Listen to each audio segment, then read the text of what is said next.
Hello, my dear students. Welcome to the session 3 of business communication. In this session, we will learn about the media or medium of communication.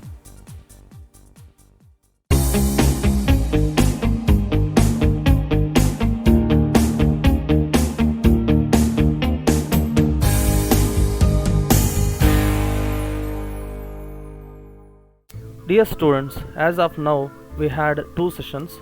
In session 1, we have learned about introduction about the communication, meaning and definitions of communication, and also its importance in the business. In session 2, we have learned about the methods of communication, so which are very useful in the business organization.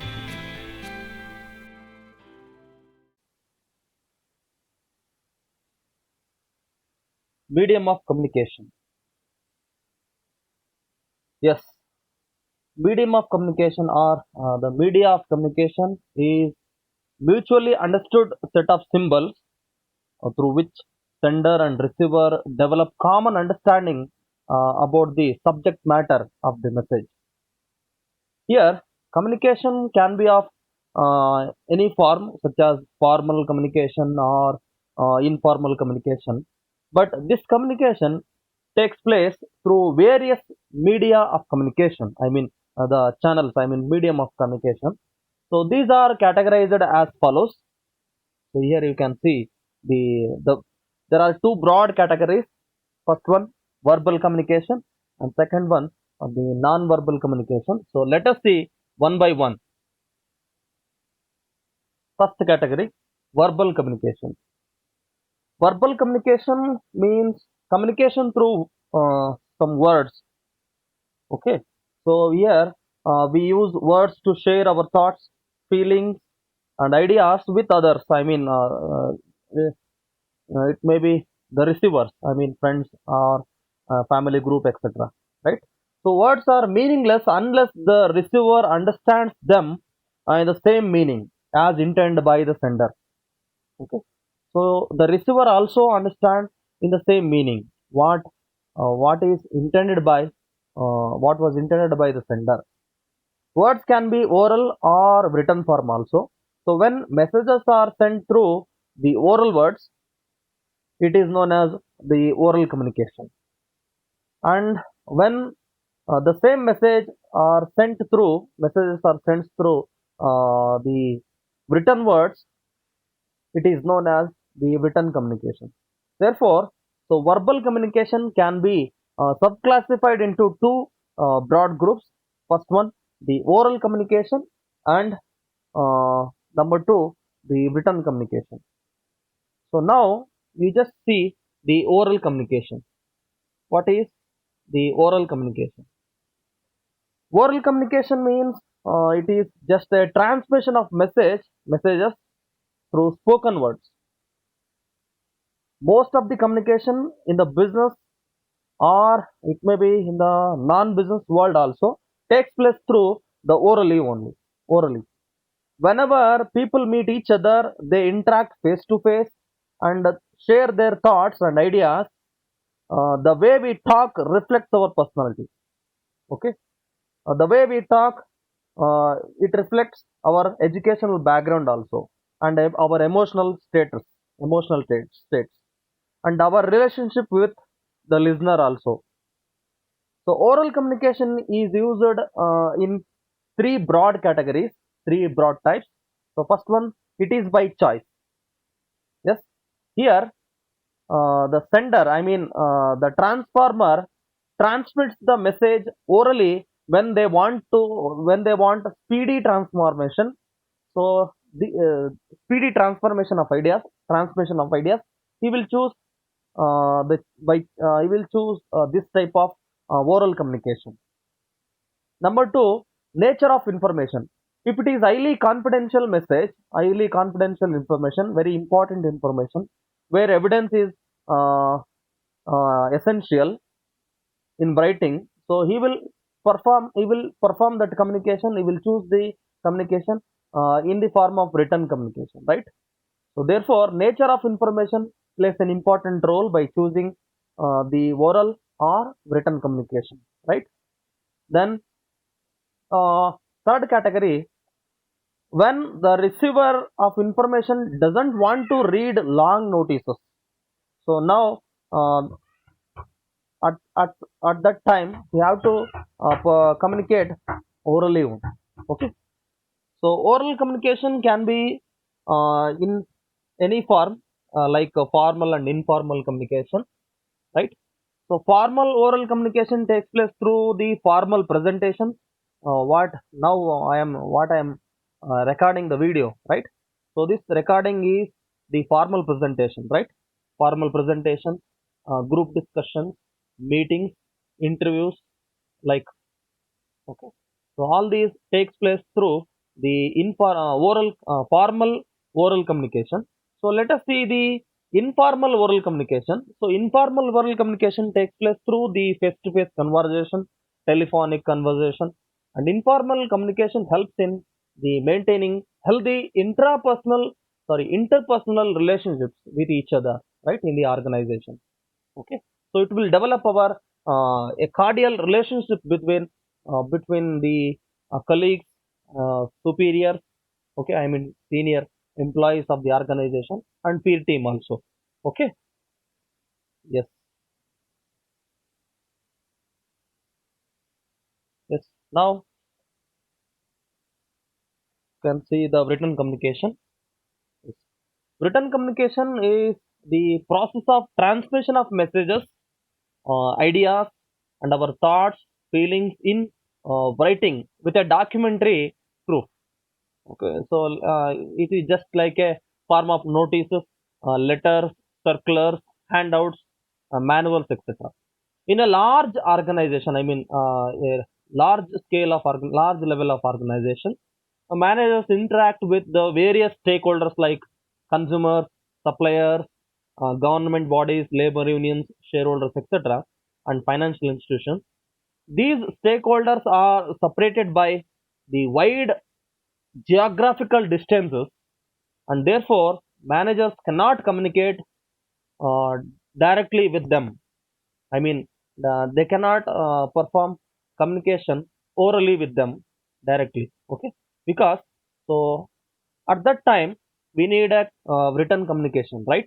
So they have to adopt a written form of communication for smooth conduct of their organizational activities. It needs a lot of deliberation, efforts in writing a particular message in a prescribed format, and thinking to put a message in a writing. Similarly, but in case of oral communication, uh, it has several limitations. Okay, so such as it may be costly. Oral communication may be costly. It may be lack of evidence. This is very important. So oral communication will not be prudent in providing the evidences, right? So lengthy of messages cannot be sent to the receiver through orally. Okay. So and there is a chance of misunderstanding also. Okay. So due to these limitations, the organization, I mean business organization, have to choose the written communication. Coming to the non-verbal communication. So in the previous session, I mean in session 2, where I was explaining about the methods of communication. So there I have mentioned non-verbal communication, right? In that non-verbal communication, while explaining this concept, I have given you a sentence, a quotation.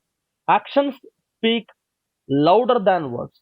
Yes, our gestures and facial expressions sometimes express what words cannot do. Okay, so we do not communicate through words alone. We need some actions, body language, paralanguage, signs language, symbols, etc. Okay, so sometimes a little bit of expression and action or a symbol with the word of a phrase can motivate workers to do things more that oral cannot or written instructions cannot. In fact, our body movements, gestures, voice modulation, tones will account for around 93% of our communication. So we just see only the 7% uh, will be in the verbal form.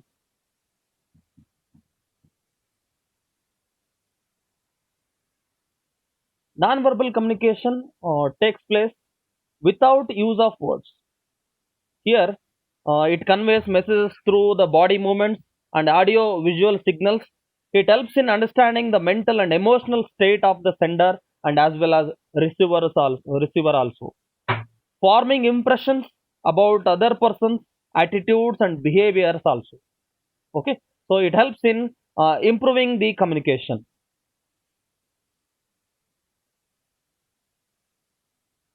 There are several forms of non-verbal communication. In that, we have here point. Let us see one by one in detail.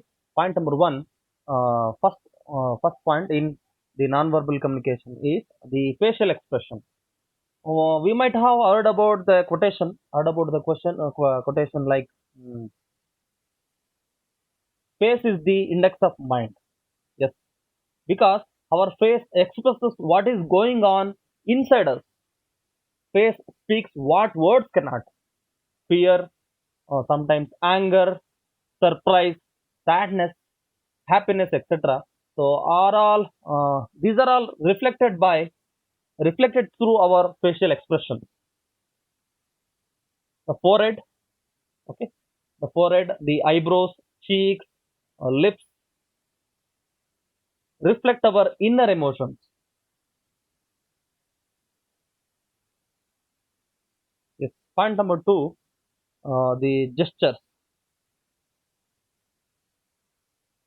Gestures are the some of the physical movements of arms, legs, hands, and head. They reflect meanings, several meanings which are usually understood by everyone. Tapping foot reflects impatience. Tapping finger while we are speaking. Tapping finger reflects thinking. Pounding first on the table reflects anger.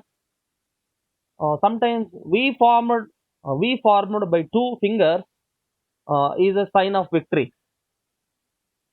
A blink of eyes shows acceptance, and twisting of lips shows disagreement. Right.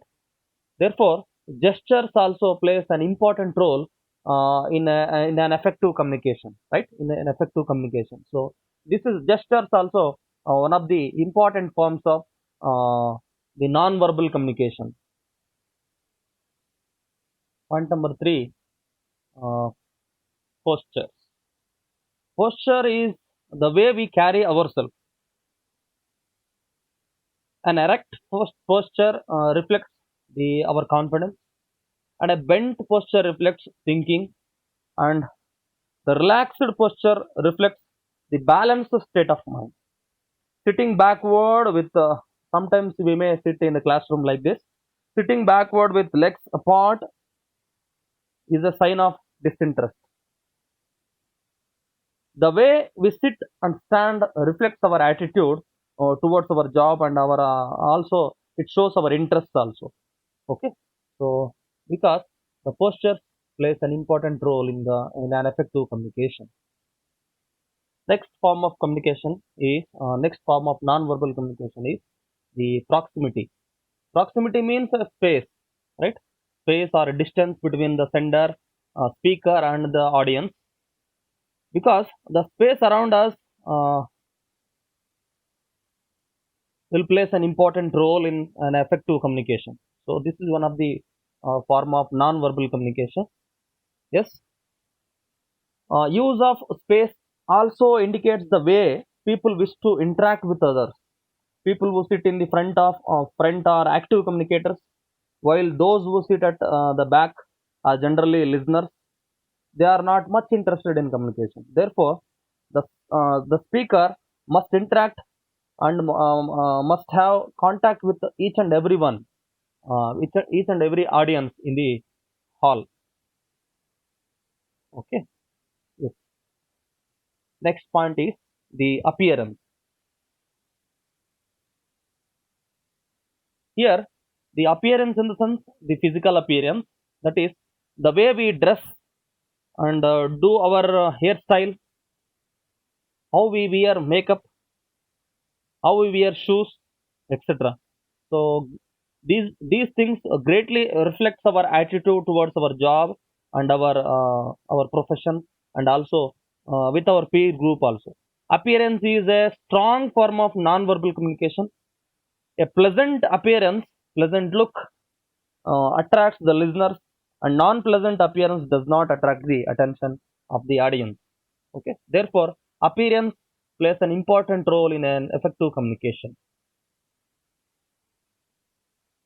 Next point is, here the word paralinguistic is nothing but a like language. I mean a para language or a like language. It is use of non-verbal communication, which is similar to the a basic. I mean, it may be like a mother tongue. Okay, so which is similar to language in conveying messages.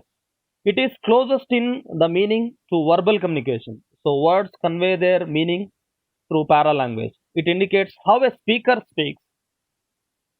Okay, so para language facilitates non-verbal communication in the following ways. Here, so the if we are confident about our language, the voice will be confident. The pitch variation will be pitch variation. I mean voice modulation will be confident. It will be clear. Therefore, uh, the paralinguistic aspects also plays an important role in an effective communication. Coming to the last point, the eye contact. Eye contact. So eyes are as part of our face. Therefore, here the facial expression is very important aspect, and as part of face, eyes express how deeply we are involved in the discussion, or in the speaking, or in the communication. When two persons are talking, or when the teacher is teaching a class, direct eye contact with the students, it will be the most effective way of expressing oneself to the other. So students looking at the teacher while teacher implies their paying attention about the class. Therefore, so eye contact plays an important role in an effective communication system. Okay. Thank you, my dear students. This is all about the first chapter. So with this, uh, we are completing the chapter number one. Thank you.